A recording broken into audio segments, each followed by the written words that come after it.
Denver's making moves that look like it's ditching Flock, the controversial company behind its surveillance cameras. ICE, under oath before Congress, made an accusation about Colorado. When we started asking questions, ICE started backpedaling. Concerns about political violence targeting Colorado's leaders after a candidate for governor claims without offering evidence that they're secret pedophiles. Together, we're building a Habitat for Humanity house in northern Colorado, and we'll pause the news for a moment about love and learning this Valentine's Day. Did you see that 9 News is here? What? We're their good news segment today. That kind of news, and the other kind, tonight on Next. The city of Denver is making moves that suggest it's ditching its controversial partner on surveillance cameras, a company called Flock. After months of our questions about immigration agents accessing the footage and whether Flock was being honest with the public, our Spencer Soysher found the city's quietly putting out a request to bring in another company to run those cameras.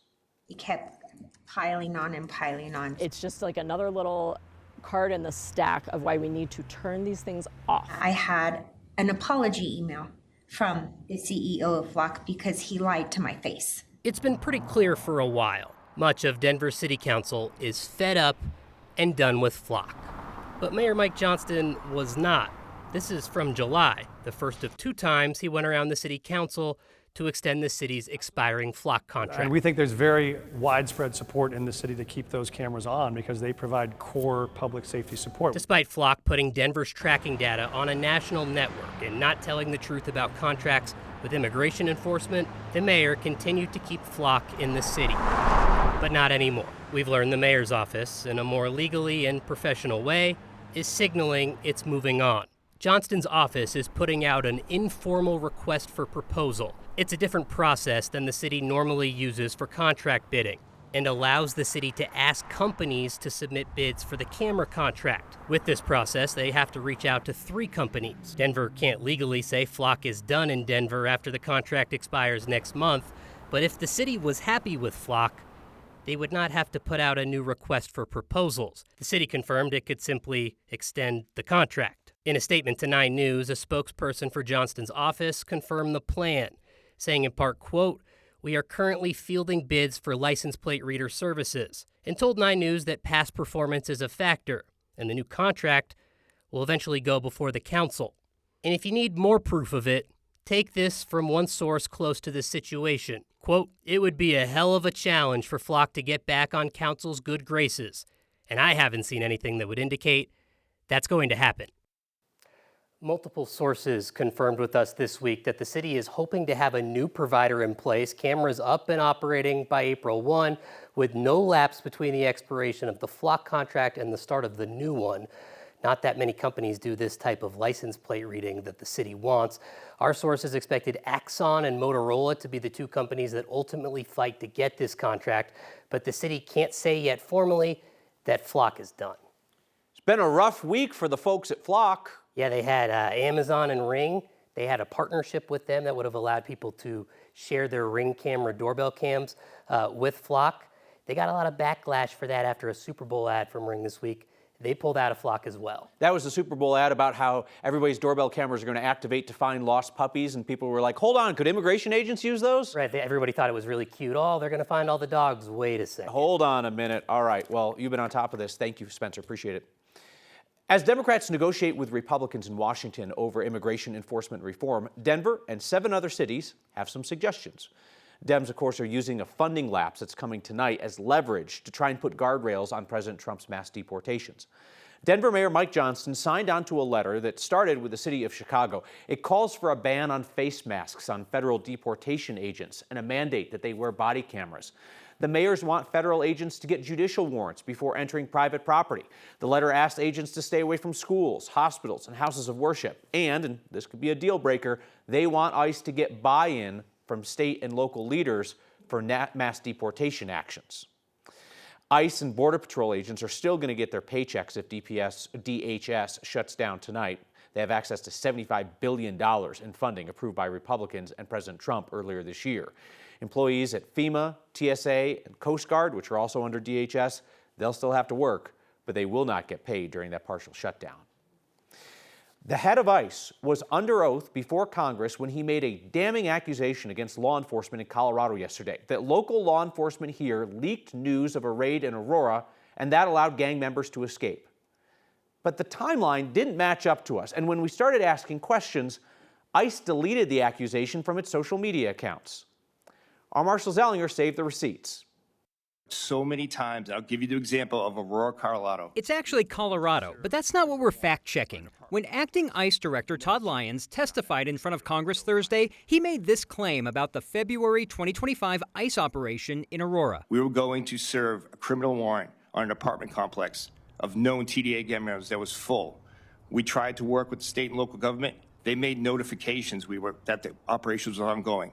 So when tactical teams arrived, protesters were already there and the apartment complex was empty. ICE social media accounts amplified Lyons' comments to Congress. Here is the post that ended with, "Local law enforcement made a public notification of our presence, a decision that could have cost American lives." After we reached out to ICE asking questions about the claim in this post and Lyons' testimony, the social posts were deleted. This morning, we asked ICE and the Department of Homeland Security why they deleted them and which law enforcement they believe leaked the operation. This evening, we still do not have an answer. When we reached out to the city of Aurora about the claim, we got a statement saying the city, including the Aurora Police Department, was not and has not been involved in the development and activation of any federal immigration enforcement plans in Aurora. Perhaps the reason why the Aurora apartment complex, where members of Tren de Aragua were known to live, was empty? On January 24, 2025, the city of Aurora posted a court-ordered emergency closure of the apartments, letting residents know they needed to be out by February 18th. ICE showed up February 5th. The only evidence we can find that could have tipped off that ICE was coming did not come from local law enforcement. It came from the U.S. government 1 week before the operation in the Denver metro area. U.S. Northcom says as of yesterday, ICE will be able to stage and process people here at Buckley Space Force Base. They say this is at the request of the Department of Homeland Security. U.S. Northcom in Colorado Springs confirmed on January 28th that Buckley Space Force Base was being set up to house detainees. Today, U.S. Northcom could not comment when we asked if the military could have cost American lives, using the language from the now deleted ICE social post. Buckley Space Force Base referred us to ICE.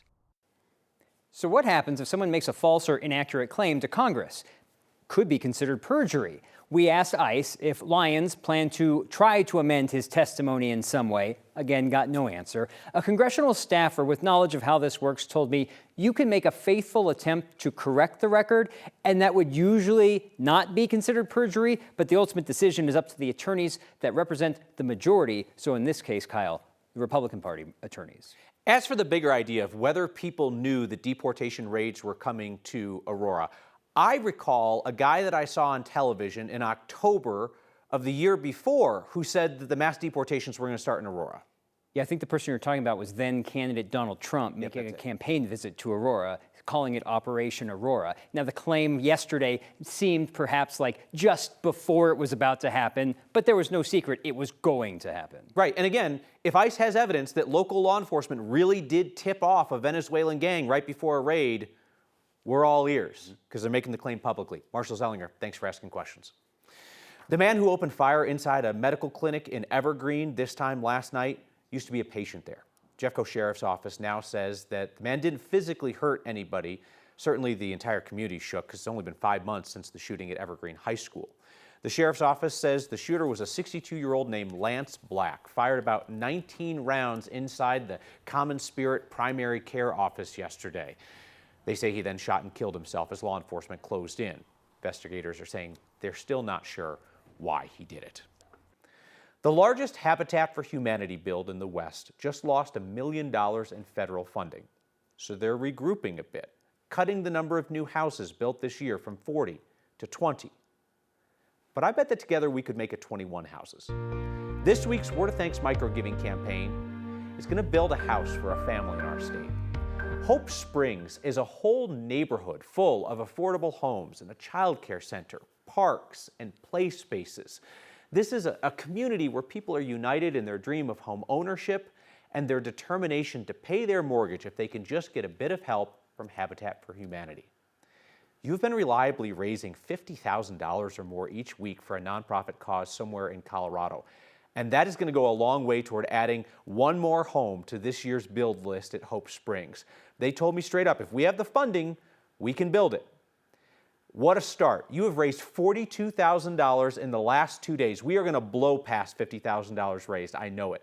Scan the QR code on your screen or text the word thanks to 303-871-1491 to get the link to join me and a bunch of other people in donating. Here's the best part. Almost 7,500 of you have signed up to make a monthly donation to the Word of Thanks Fund. Put in your info once. Each month, your donations automatically split among all the nonprofits we feature. That is going to add almost $50,000 on top of the $42,000 and on top of whatever we raised tonight. A state rep running for governor says the Capitol is filled with secret pedophiles, but he refuses to turn over evidence to local law enforcement. Tonight, concerns that those vague accusations put lives in danger. That's next.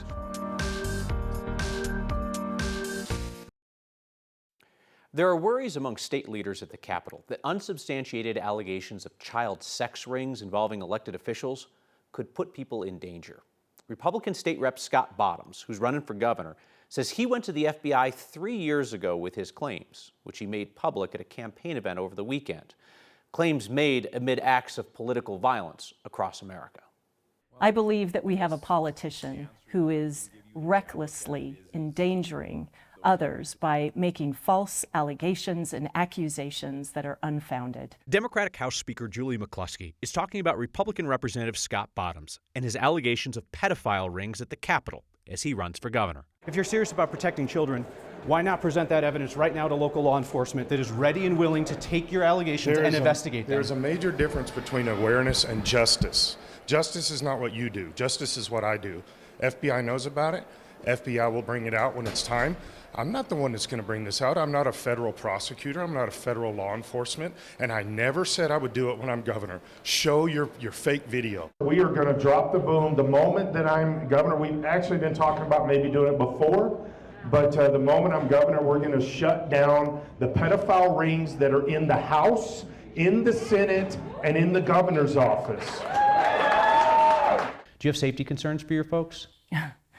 When his statements appeared on social media, Joe Oltmann retweeted that video with a veiled threat that people need to take this matter into their own hands if it isn't dealt with. Joe Oltmann is another Republican candidate for governor who responded to the claims of pedophile rings, writing, "If they do not start arresting people, the people need to take matters into their own hands." Oltmann has called for the execution, the hangings of the governor, AG, and Secretary of State, calling them synagogue of Satan Jews. And Oltmann said this in November. We got to do something about it. And frankly, I think violence is probably the only solution at this point, because right now they lie with such authority. It causes Speaker McCluskey to think of the assassination last June of Minnesota's former House Speaker. Melissa Hortman was my friend, the Speaker of Minnesota. She was gunned down in her house because of political rhetoric that is driven to political violence and people acting out now because of what they hear about politicians, conspiracy theories that are unfounded. It breaks my heart that we have a member of this chamber furthering suspicion, unfounded allegation against other members. And yes, I have great concerns for the safety of members. I directly asked Representative Bottoms why he feels it's appropriate to cast suspicion on his colleagues at the Capitol, suspicion of something as serious as abusing children. He responded by saying that I am, quote, full of crap and a lying piece of junk.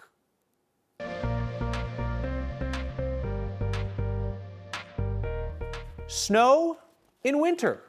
How about that? Anybody who complains about the snow slowing mountain travel this weekend, you have to move to Florida. That's the deal. I'm sorry, I don't make the rules. You complain about the snow, Chris Bianchi, you're out. You could go to Texas too or Arizona, but out south. Oh, but Kyle, the snow is slowing down traffic into the mountains. Finally. Oh, am I getting axed to Florida now? No, not you. Not me. Okay, there we go. At least it's snowing for us in the mountains. A reminder, it still does snow in Colorado in the middle of the winter, as you said, Kyle. That snow is steady at times. It's been pretty slick at the Eisenhower Johnson tunnels. Berthoud Pass is also slick right now. Vail Pass and Hoosier Pass just wet at the moment in terms of the tops of those passes. But that snow is filling in. That snow is really starting to stick on those roadways. So if you're above 7,000 feet, that is those main mountains west of about Idaho Springs towards Vail Pass. It's slick up there in Denver. All rain for us, I know. Rain on the eve of Valentine's Day, but that's the way this winter has been. That rain mainly this evening, and that rain will be done by midnight. That'll move out tomorrow, and that 7-day forecast watching for high fire danger next Monday and Tuesday, and then the end of the next week, maybe some flakes for us in Denver, but a significant mountain snow event likely next Tuesday, Wednesday, and Thursday, with several more inches likely in the mountains. My good news is that this year I survived a stroke. Wow. I mean, hard to beat that. Your weekly dose of our neighbor's gratitude is next.